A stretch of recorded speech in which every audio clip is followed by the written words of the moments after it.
United States, Joe Biden. Hey, buddy.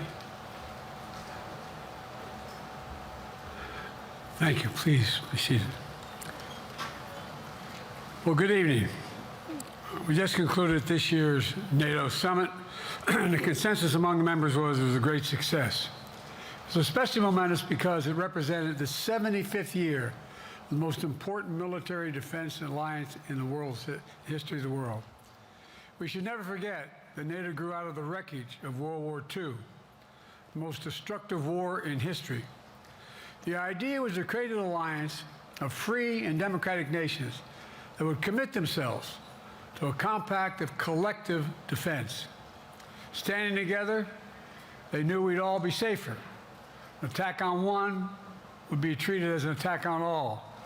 And it's worked because a would-be aggressor knows if they attack one of us, they'll be attacked by all of us. Sending that message is the best way to deter aggression and prevent wars in the first place. For those who thought NATO's time had passed, they got a rude awakening when Putin invaded Ukraine. Some of the oldest and deepest fears in Europe roared back to life because once again, a murderous madman was on the march.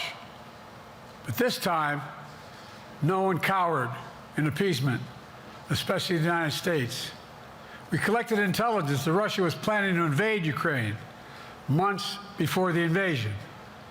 I directed the intelligence community to be a significant amount of intelligence to be declassified so I could start building an international coalition to oppose the invasion. Then in February, some of you remember, I warned the world that the invasion was imminent. I rallied a coalition of 50 nations from Europe to Asia to help Ukraine defend itself. Many foreign policy experts thought, as Putin amassed Russian forces just 100 miles north of Kyiv, the capital of Ukraine, but Putin thought it was the mother home of Russia. The capital would fall in less than a week. But the Ukrainian people, backed by a coalition to help build, stopped them. Today, Kyiv still stands, and NATO stands stronger than it has ever been. During the week of this summit, several heads of states made it a point in their statements to thank the United States and to thank me personally for all that NATO has achieved. NATO is not only stronger, NATO is bigger because we led the charge to bring in Finland and Sweden into the alliance, and it makes a gigantic difference. Excuse me. Meanwhile, my predecessor has made it clear he has no commitment to NATO. He's made it clear that he would feel no obligation to honor Article 5. He's already told Putin, and I quote, "Do whatever the hell you want." In fact, the day after Putin invaded Ukraine, here's what he said. It was genius. It was wonderful. Some of you forgot that, but that's exactly what he said. But I made it clear, a strong NATO is essential to American security. And I believe the obligation of Article 5 is sacred. And I would remind all Americans, Article 5 is invoked only once in NATO's long history, and that was to defend America after 9/11. I made it clear that I will not bow down to Putin. I will not walk away from Ukraine. I will keep NATO strong. That's exactly what we did, and exactly what we'll continue to do. Now, the future of American policy is up to the American people. This is much more than a political question. It's more than that. It's a national security issue. Don't reduce this to the usual testament that people talk about, issues of being a political campaign. It's far too important. It's about the world we live in for decades to come. Every American must ask herself or himself, is the world safer with NATO? Are you safer? Is your family safer? I believe the American people know. The answer to all those questions is yes. And I believe the American people understand that America is stronger because of our alliances. I believe the American consensus from Truman to Reagan to me still holds today. America cannot retreat from the world. We must lead the world. We're an indispensable nation, as Madeleine Albright wrote. Now let me turn to three other key issues. Just this morning, we had a great economic report showing inflation is down. Overall prices fell last month. Core inflation is the lowest it's been in 3 years. Prices are falling for cars, appliances, and airfares. Grocery prices have fallen since the start of the year. We're going to keep working to take down corporate greed to bring those prices down further.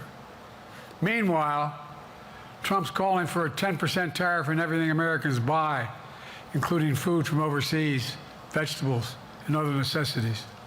And economists tell us that would cost the average American working family another $2,500 a year. It's a tax of $2,500 a year.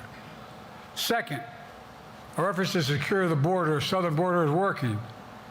After Trump killed the bipartisan effort to secure the border, Republicans and Democrats had worked on, because he thought it would benefit me and make him a loser, Republicans walked away.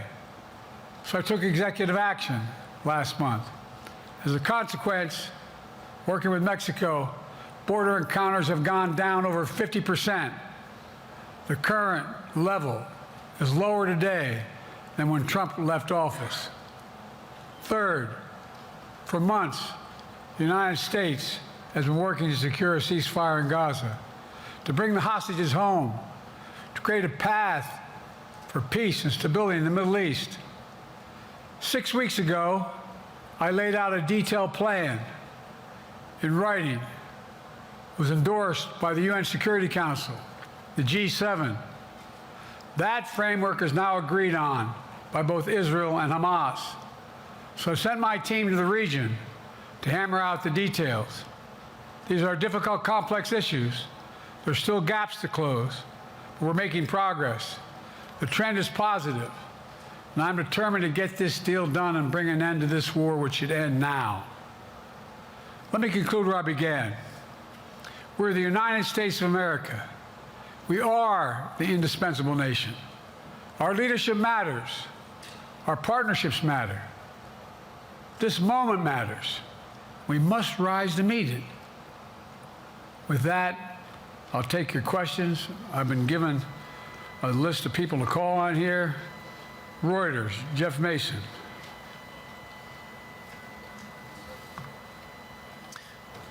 Mr. President, your political future has hung over the NATO summit a little bit this week.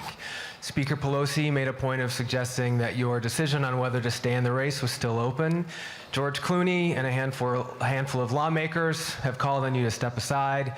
Reuters is reporting tonight that UAW leadership is concerned about your ability to win. UAW just endorsed me, but go ahead. Thank you.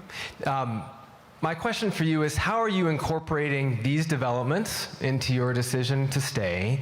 And separately, what concerns do you have about Vice President Harris's ability to beat Donald Trump if she were at the top of the ticket? Look, I wouldn't have picked Vice President Trump to be vice president, but I think she was not qualified to be president. So let's start there. Number one. The fact is that the consideration is that I think I'm the most qualified person to run for president. I beat him once, and I will beat him again. Secondly, the idea, I served in the Senate a long time. The idea that senators and congressmen running for office worry about the ticket is not unusual.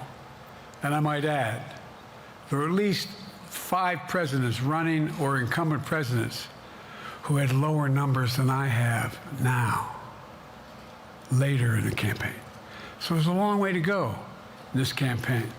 And so I'm just going to keep moving, and because, look, I got more work to do. We've got more work to finish. There's so much, we've made so much progress. Think about it. Think about where we are economically relative to the rest of the world. Name me a world leader who wouldn't want to trade places with our economy. We've created over 800,000 manufacturing jobs, 1.5 million jobs. I mean, so things are moving. We got more to go. Working class people still need help. Corporate greed is still at large. Their prices, the corporate profits have doubled since the pandemic. They're coming down, and so I'm optimistic about where things are going. Danny Kemp, AFP. Thanks. Thank you, Mr. President. I wanted to ask you about you mixed up Presidents Zelensky and Putin earlier today. And you now have sort of your key allies, including the British Prime Minister, the President of France, and the German Chancellor having to step in and make excuses for you on that. And officials here are saying off the record that your decline has become noticeable. Hasn't this now, frankly, become damaging for America's standing in the world? Thank you. Did you see any damage to our standing in my leading this conference? Have you seen a more successful conference? What do you think? And the Putin piece, I was talking about Putin, and I said, and now, at the very end, I said, here, I mean, Putin. I said, oh, no, I'm sorry, Zelensky. And then I added 5 other names. Look, guys, the idea anybody suggests that we haven't had an incredibly successful conference. How many times did you hear in that conference, I don't know if it sounds too self-serving, but other leaders, heads of state, in thanking me, saying the reason we're together is because of Biden, because Biden did the following. Look, folks, this is, well, anyway, I thought it was the most successful conference I've attended in a long time, and find me a world leader who didn't think it was. Next one, Nancy Cordes, CBS. Thank you, Mr. President. You mentioned other instances in history where presidents have faced a challenge, but what makes this moment in history so unique is that it is not your enemies who are calling on you to reconsider your decision to stay in the race. It's your friends, supporters, people who think you've done a great job over the past 4 years. Have you spent time thinking about what it would mean for your legacy, which you've worked decades to build, if you stay in the race, despite the concerns that voters say they have, and you lose to someone who you yourself have argued is unfit to return to the Oval Office? Well, look, I'm not in this for my legacy. I'm in this to complete the job I started. As you recall, understandably, many of you and many economists thought my initial initiatives that I put forward, can't do that, it's going to cause inflation, things are going to skyrocket, the debt's going to go up. What are you hearing now from mainstream economists? 16 economic Nobel laureates said I've done a hell of a job. That under my plans so far and what's going to happen in the future if I'm reelected, that things are going to get much better. Our economy is growing. I was determined when I got elected to stop the trickle-down economic theory, that if the wealthy did very well, everybody else would do well. My dad was a well-read, decent guy. I don't remember much trickling down on his kitchen table. Middle-class people and working-class people need help. And so what happened is I decided to was able to implement as president what I believed when I was a senator. And that is that the way to build this economy is from the middle out and the bottom up. That way we grow the economy. And the wealthy still do very well. They do fine. And guess what? Find me an economist, a mainstream economist who said we haven't done well. What have we not done that isn't working right now? And so we got more to do, though. We got to finish the job. And by the way, I come from the corporate state of the world. Delaware has more corporations registered in Delaware than every other state in the nation combined. I'm not anti-corporate, but corporate profits have doubled since the pandemic, doubled.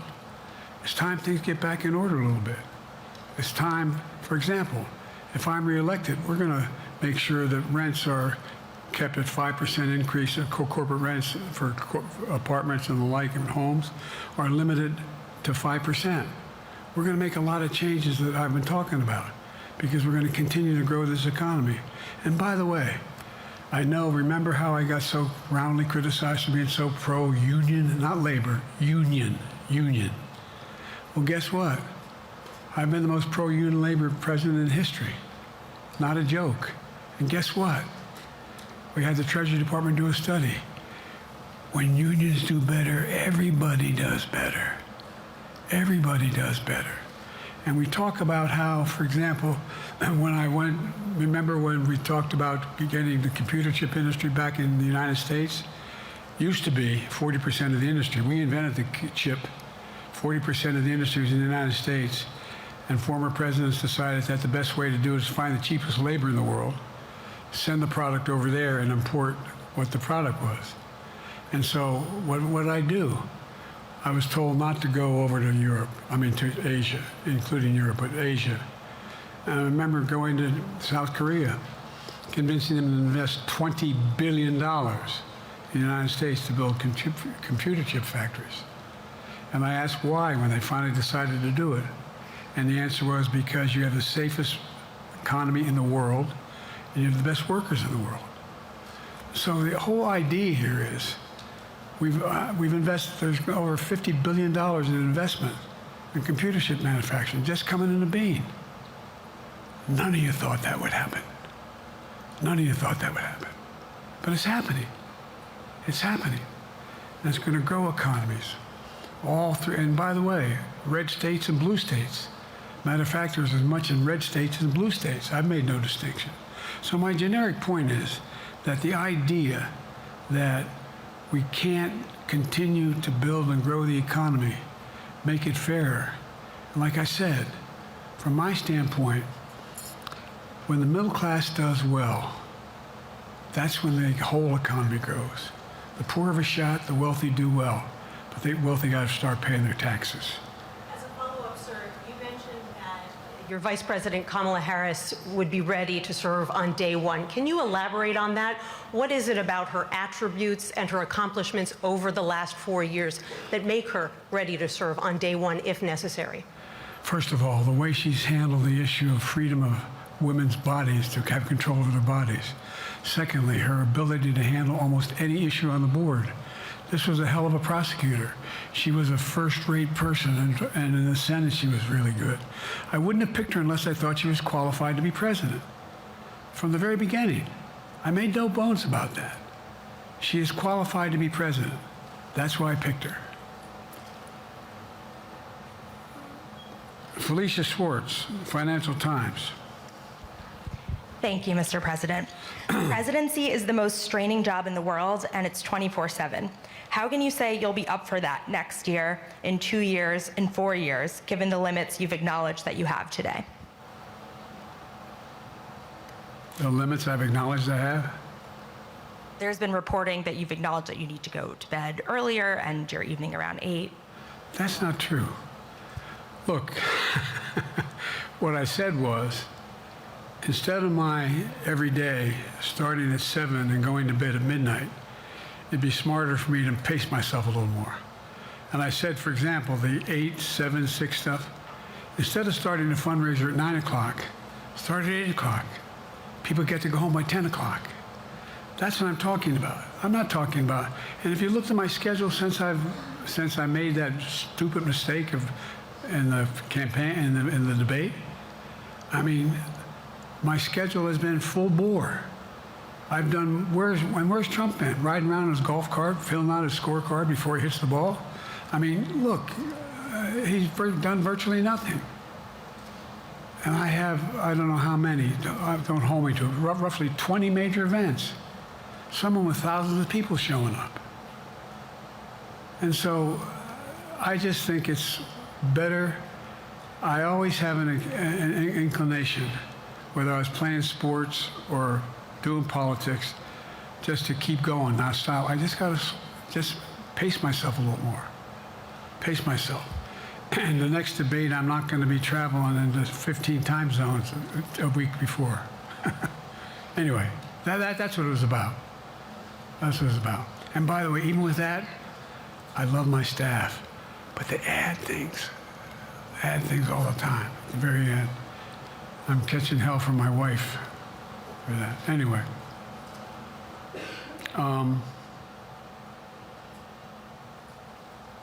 I'm sorry, Zeke Miller, Associated Press. Thank you, Mr. President. Two questions for you. First, on the NATO summit, President Zelensky, in your meeting with him, he pressed you to lift your limitations on the Ukrainian use of American weapons, saying that, in his public remarks afterwards, saying that Ukraine cannot win the war unless those limitations are lifted. Are you reconsidering your position on that? And then secondly, following up on Felicia's question there, leaders of your own party have said that they're not worried about that debate. They're worried about the next bad night and the bad night after that. How can you reassure the American people that you are up to the task and that there won't be more bad nights at a debate stage or somewhere else? First thing about Zelensky asking for the ability to strike deep into Russia. We've allowed Zelensky to use American weapons in the near term and the near or abroad into Russia. Whether or not he should be attacked. For example, should Zelensky, he's not, but if he had the capacity to strike Moscow, strike the Kremlin, would that make sense? It wouldn't.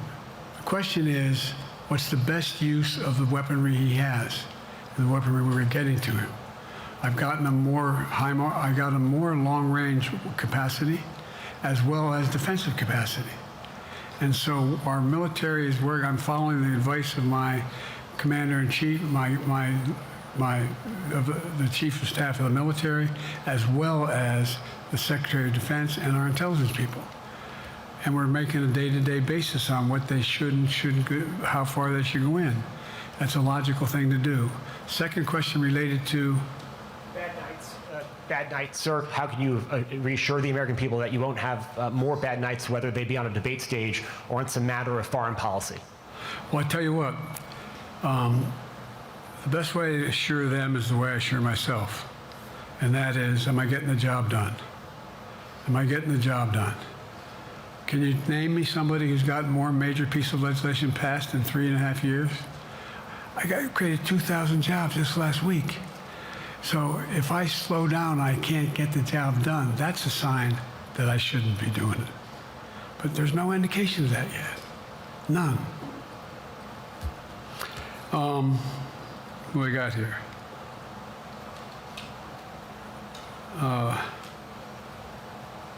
Merrick, Pulaski Radio. Thank you, Mr. President. How are you? I'm well. The elections in the US have consequences around the world. You have pretty high standing in Europe. I just asked President Macron about you, and he said we are happy to have him as the President of the United States. But there is a concern. Many people in Poland and across Europe are worried that the former president may win the election.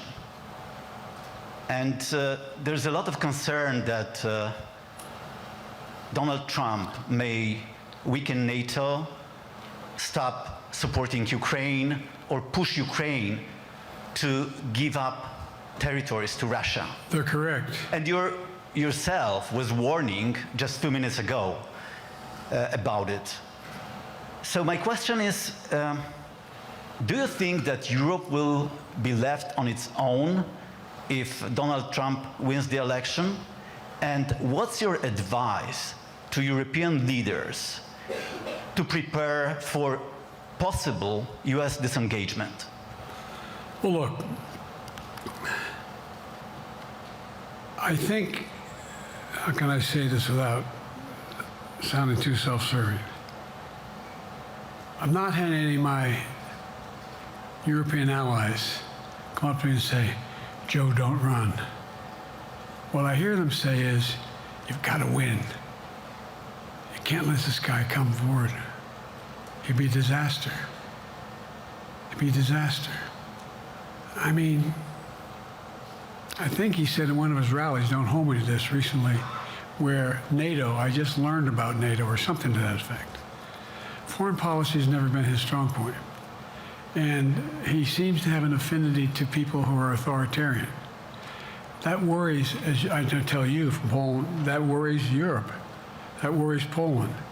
And nobody, including the people of Poland, think that if he wins in Ukraine, he's going to stop in Ukraine, that that's going to be the end of it. And so what I can say is, I think I'm the best qualified person to do the job, to make sure that Ukraine does not fall, that Ukraine succeeds, that the European alliance stays strong. You may recall, no one was talking about Finland joining NATO. I remember talking to Putin right after we got elected in Geneva, and he was talking about what we should do. We couldn't be in Eastern Europe, et cetera. And I said, you're looking for the Finlandization of Ukraine. I said, you're going to get the NATOization of Finland. And about 4 weeks later, I got a call. No, that's not true. Probably 5 months later, from the president of Finland, could he come and see me? In my office. I invited him to the Oval Office.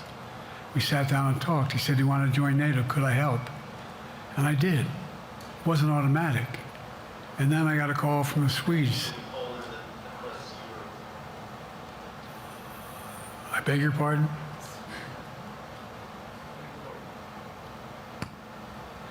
And so Finland joined NATO.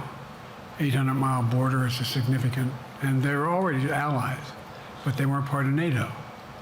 And you heard, I think you heard, maybe, I can't recall whether he said it publicly or in our closed meeting, but he wouldn't mind it being repeated. He said, we decided in Finland, the people of Finland decided they had to be part of NATO. It was in our interest because of the joint ability to be together, to dissuade any attack on Finland. And the same thing with Sweden. It took a lot of selling to some folks, particularly in Turkey and other places, to agree to the expansion. But it expanded. And we're a hell of a lot stronger because of it. We're more secure because of it. And by the way, I was able to get 50 other nations, 50, to support Ukraine. 50. And we were able to bring about a coalition of Europe and Asia, Japan and South Korea. I just met we talked about AUKUS, and we talked about the relationship between Australia, New Zealand, Japan, South Korea, the United States. We're making the world safer and stronger because we have to deal with the new arrangement that exists in the world. The Cold War is over. The post-war era is over. What is going to replace it? And I respectfully suggest I have a pretty good idea what that should be. I've convinced a lot of people to follow it, and we're just going to get stronger. David Sanger. Where's it? Thank you, Mr. President. Be nice, David. Mr. President, the NATO declaration that was issued yesterday was very notable because it described China as a decisive enabler of the war in Ukraine for its provision of critical goods to the Russians. That's part of a broader partnership that seems to have cemented in place in the past 2 or 3 years. I think one that you were a little bit doubtful of when we asked you about it some time ago. So I'd be interested to know whether you have a strategy now of trying to interrupt the partnership between China and Russia, and whether or not in a second term you would pursue that, if you could describe that strategy to us. And along the way, could you also tell us whether you think, just to follow up on Felicia's question, that if you were in a room with Vladimir Putin again, the way you were 3 years ago, or with President Xi, that a few years from now you will be able to go negotiate with them, handle them one-on-one? Well, the first part of the question is, we discussed and I raised in the NATO Summit, and others raised, the future of China's involvement, what they're going to do, what they're doing with Russia in terms of accommodating facilitating them. They're getting access to additional. They're not supplying weapons themselves. They're supplying mechanisms for them to be able to get weapons. And China's position is basically, and I've spent more time with Xi Jinping than any world leader has, over 90 hours since being vice president all the way through, for real. And by the way, I handed all my notes. But my point is that Xi believes that China is a large enough market that they can entice any country, including European countries, to invest there in return for commitments from Europe to do A, B, C, or D, or not to do certain things. What's happened is we had a long discussion about what we cannot, we have to make clear China has to understand that if they are supplying Russia with information and capacity, along with working with North Korea and others to help Russia in armament, that they're not going to benefit economically as a consequence of that by getting the kind of investment they're looking for. And so, for example, we're in a situation where, and we've reestablished direct contact with China after that, remember the balloon, quote unquote, going down, and all of a sudden things came to an end? Well, we set up a new mechanism. There's a direct line between Xi and me, and our military has direct access to one another, and they contact one another when we have problems. The issue is that we have to make sure that Xi understands there's a price to pay for undercutting both the Pacific Basin as well as Europe, and as it relates to Russia and dealing with Ukraine. And so we, for example, if you want to invest in China, as you know this area really well. If you want to invest in China, you have to have a 51% Chinese owner. You have to make sure that you do by their rules. And you don't have the authority, and you have to provide all access to all the data and information you have.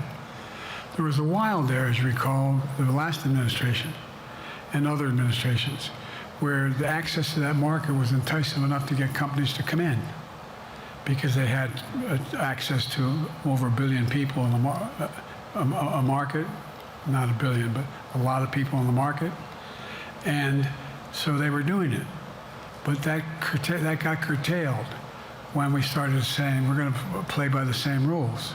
For example, the idea they don't abide by the international rules related to subsidizing products by the government funding. So guess what? They're not going to be able to export their electric vehicles to the United States without a significant tariff. Others are doing the same thing around the world. But it is a concern. It is a concern that you have both China, North Korea, Russia, Iran, countries that are not necessarily coordinated in the past, looking to figure out how they can have impact. Do you have a strategy to interrupt that impact? Yes, I do, but I'm not prepared to talk about the detail of it in public. And I think you'll see that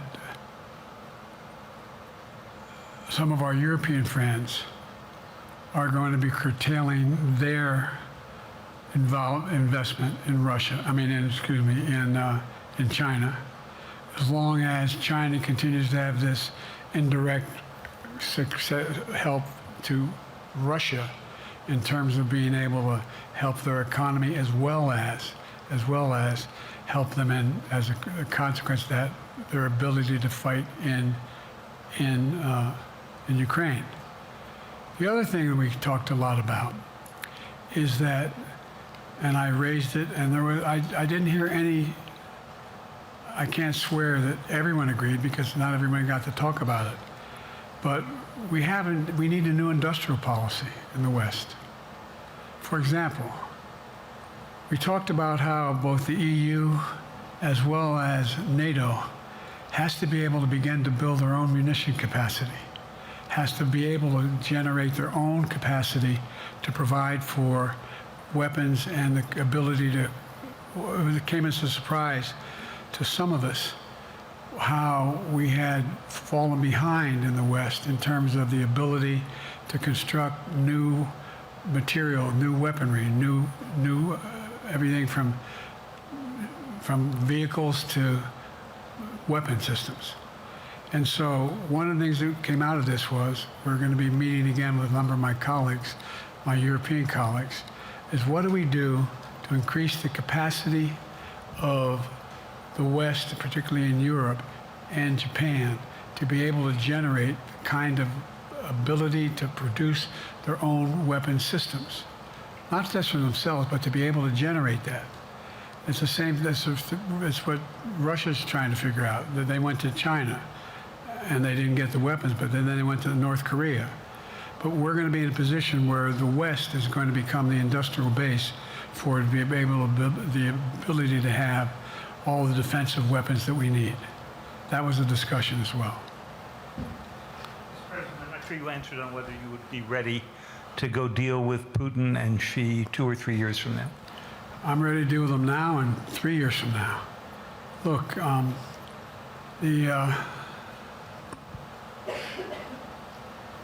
like I said, I'm dealing with Xi right now and direct contact with him.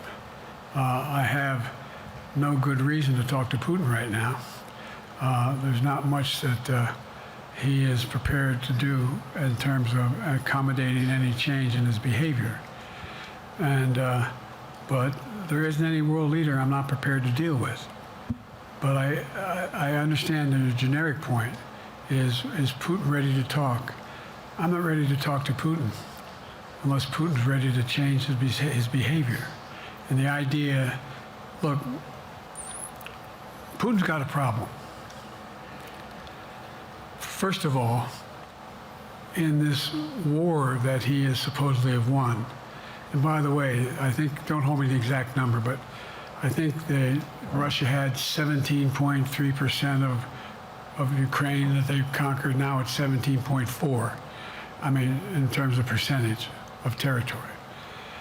They've not been very successful. They've caused horrible damage and loss of life, but they've also lost over 350,000 troops, military, killed or wounded. They have over 1 million people, particularly young people with technical capability, leaving Russia because they see no future there. They've got a problem. But what they do have control of is they are very good at controlling and running the public outcry that relates to how they use mechanisms to communicate with people. They lie like hell to the constituencies. They lie like hell about what's going on. And so the idea that we're going to be able to fundamentally change Russia in the near term is not likely. But one thing for certain, if we allow Russia to succeed in Ukraine, they're not stopping in Ukraine. I recommend, I know you know this because you've written about it, read Putin's speech after they moved in, what it was all about in Kyiv. It wasn't about just, anyway, read what his objective is. And anyway, but so I think that I'm prepared to talk to any leader who wants to talk, including if Putin called me and wanted to talk. Last time I talked to Putin was trying to get him to work on an arms control agreement related to nuclear weapons in space. That didn't go very far. So my point is, I'm prepared to talk to anybody, but I don't see any inclination. There is an inclination on the part of the Chinese to keep in contact with me because they're not sure where this all goes. And look what's happened in Asia. We have strengthened the Asian Pacific area more than anyone else has. We just put together with, today I brought on, I asked our NATO allies that we bring on the group from the South Pacific, Australia, New Zealand, Japan, Australia. I already mentioned Australia. And I met twice now, I think, with the 14 leaders of the Pacific Island nations. And we've slowed down what's going on there. We've slowed down China's reach. But there's a lot of work to do. This is a moving target, and I don't take it lightly. Assam from NPR. Thank you, Mr. President. Asma Khalid with NPR. I have two questions. Earlier, you spoke about the ceasefire plan between Israel and Hamas. We're now looking at 10 months of war, and I'm curious if there's anything that you feel personally you wish you would have done differently over the course of the war.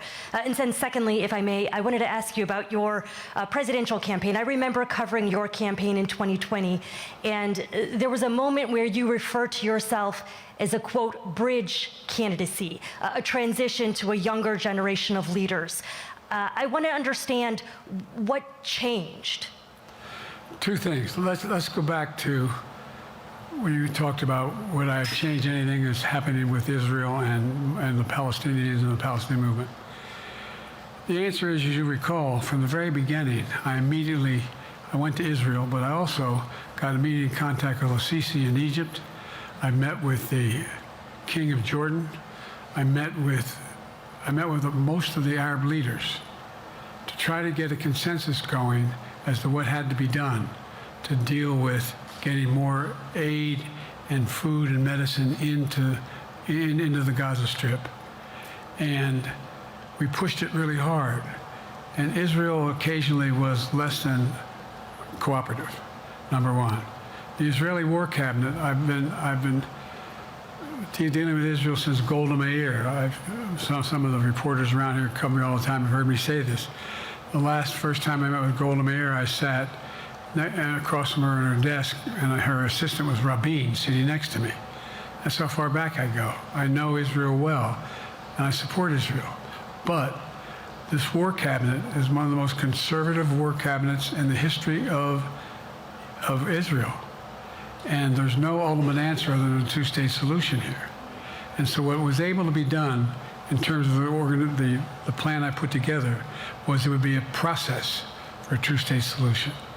And we get the Arab nations to, particularly from Egypt all the way to Saudi Arabia, to be in a position where they would cooperate in the transition so that they could keep the peace in Gaza without Israeli forces staying in Gaza. The question has been from the beginning, what's the day after in Gaza? And the day after in Gaza has to be, the end of the day after has to be no occupation by Israel on the Gaza Strip, as well as the ability for us to get in and out as rapidly as you can, all that's needed there. I've been disappointed that some of the things that I've put forward have not succeeded as well, like the port we attached from Cyprus. I was hopeful that would be more successful. But that's why when I went to Israel immediately after the massacres that occurred at the hands of Hamas, the one thing I said to the Israelis, and I met with the War Cabinet and with Bibi, don't make the same mistake America made after bin Laden. There's no need to occupy anywhere.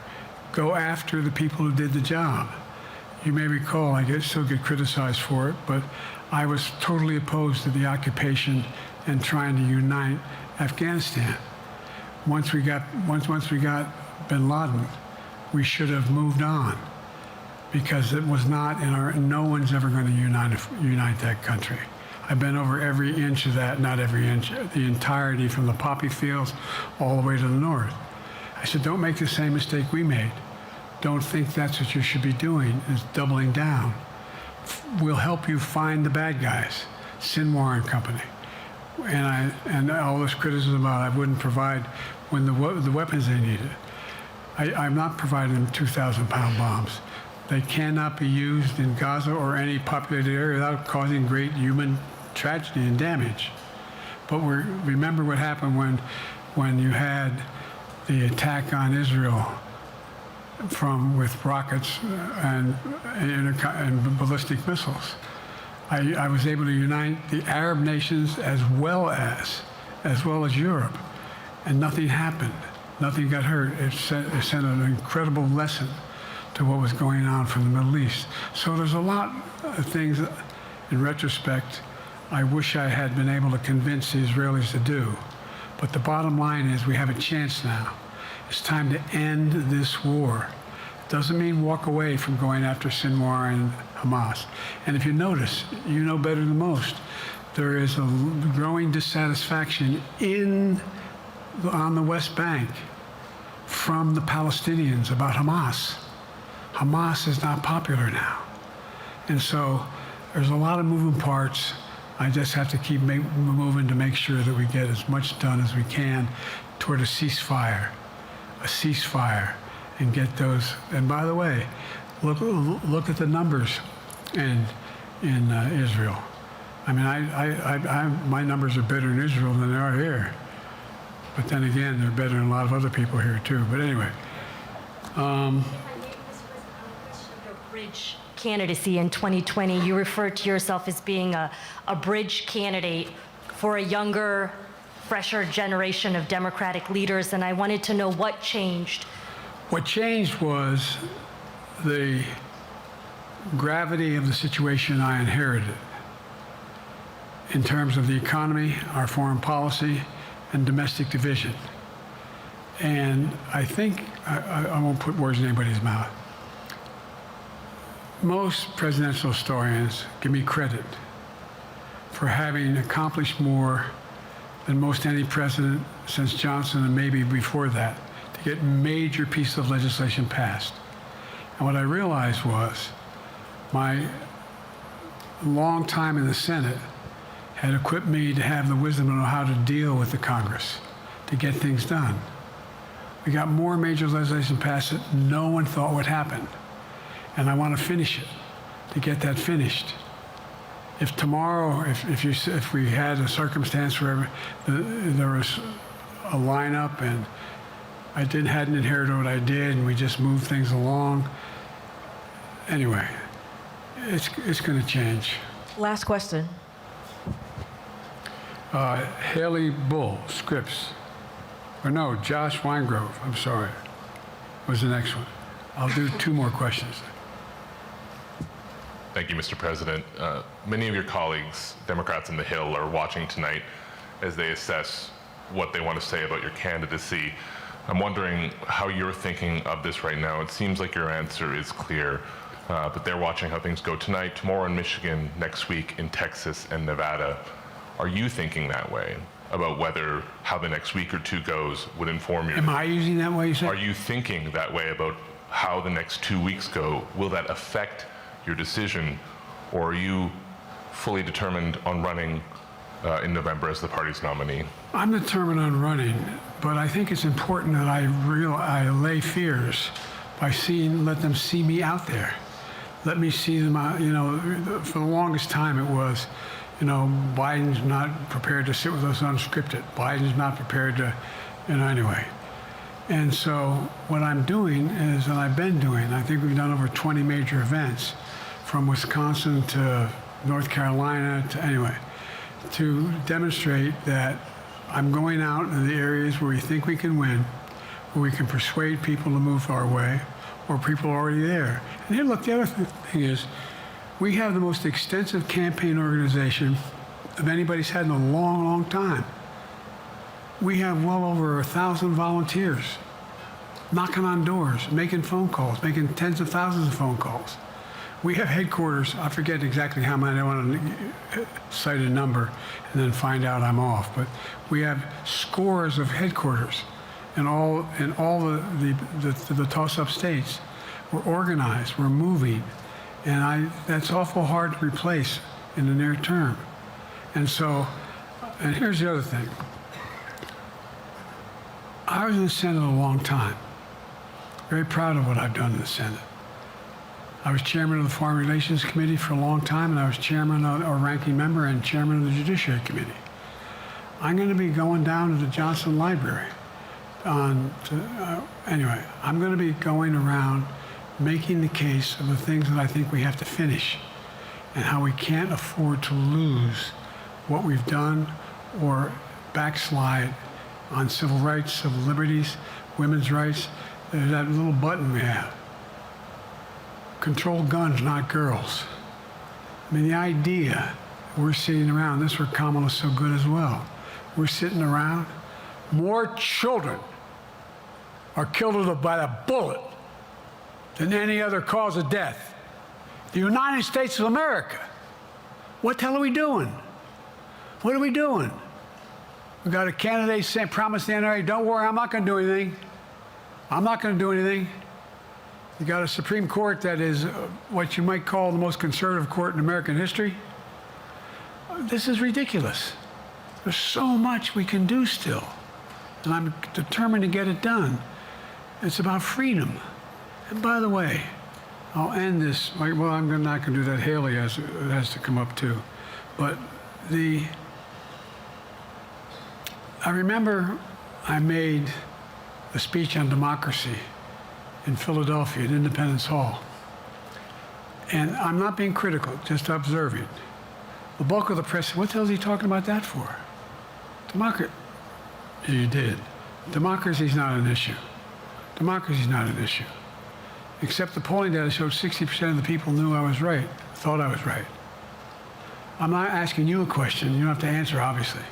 But do you think our democracy is under siege based on this court? Do you think democracy is under siege based on Project 2025? Do you think he means what he says when he says he's going to do away with the civil service, eliminate the Department of Education, make sure, I mean, we've never been here before. And that's the other reason why you say, hand off to another generation. I've got to finish this job. I've got to finish this job because there's so much at stake. We've had some discussions over the past few days with your press secretary about the question of health exams. And you said you take a cognitive test every day in this job. Are you open to taking another physical or test before the election? Governor Whitmer of Michigan, for instance, said it wouldn't hurt to take a test. Well, look, two things. One, I've taken 3 significant and intense neurological exams by a neurologist. In each case, as recently as February. And they say I'm in good shape, okay? Although I do have a little problem with my left foot because it's not as sensitive because I broke my foot and didn't wear the boot. But I'm good. I'm tested every single day about my neurological capacity, the decisions I make every day. You talk to my staff, all of you talk to my staff. Sometimes my staff talks a lot. But the fact of the matter is, I don't think you have them telling you that all the major ideas we've undertaken haven't been in part initiated by me. I remember when the staff, I said, I'm going to go to South Korea, we're going to get the chip. What are you doing? I'm going to get Japan and Korea back together again after essentially having hostilities toward one another since the end of World War II. I'm going to move and see that we can expand it. You know, the only thing age does is help you with it. Creates a little bit of wisdom if you pay attention. And so the point I'm making is, I think it's important that if the neurologist tells me he thinks I need another exam, and by the way, I've laid every bit of the record out.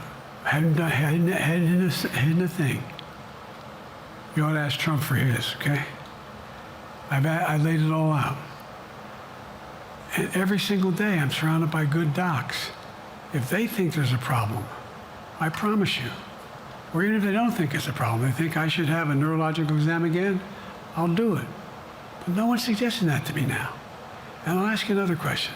No matter what I did, no one's going to be satisfied. Did you have 7 docs? Did you have 2? Who'd you have? Did you do this? How many times did you? So I am not opposed if my doctors tell me I should have another neurological exam, I'll do it. But that's where I am. Haley Bull, Scripps. Thank you, Mr. President.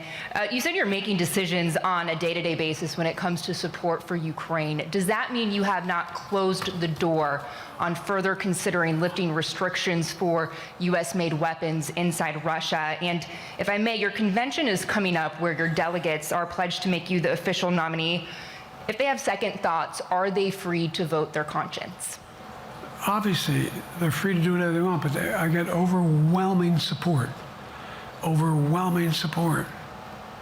I won, I forget how many votes I won in the primary. Overwhelming. And so tomorrow, if all of a sudden I show up at the convention, everybody says, we want somebody else, that's the democratic process. It's not going to happen. Even if that means they vote for someone else? Sure. Look, I'll end this with this. I served in the Senate a long time.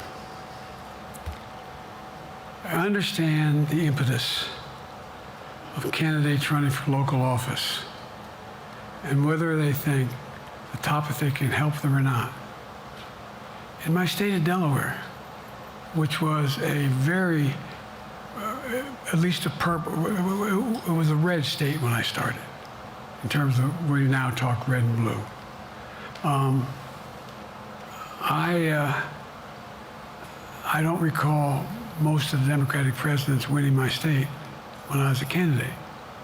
The truth of the matter is I understand the self-interest of every candidate.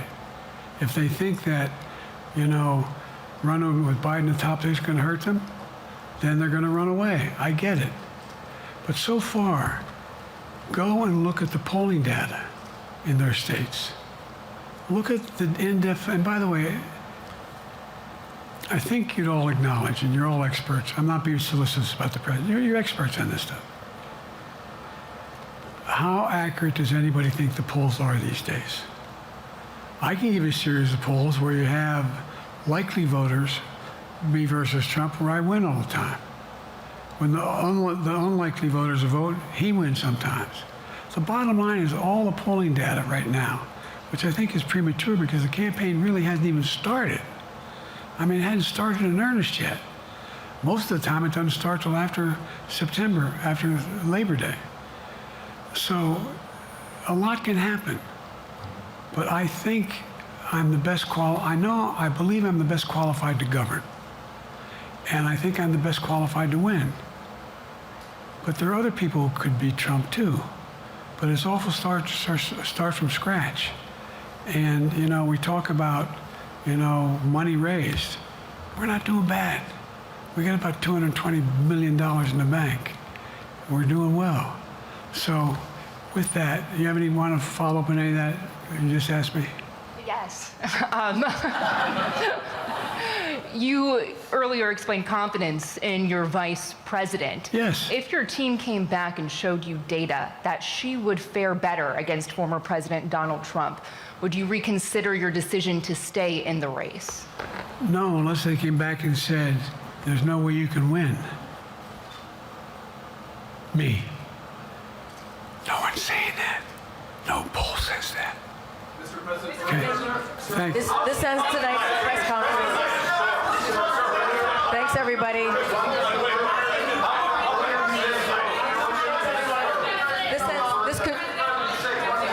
This concludes. Respectfully, earlier you misspoke in your opening answer. You referred to Vice President Harris as Vice President Trump. Right now, Donald Trump is using that to mock your age and your memory. How do you combat that criticism from tonight? Listen to him. This concludes tonight's press conference. Thank you, everybody. Thanks, everyone.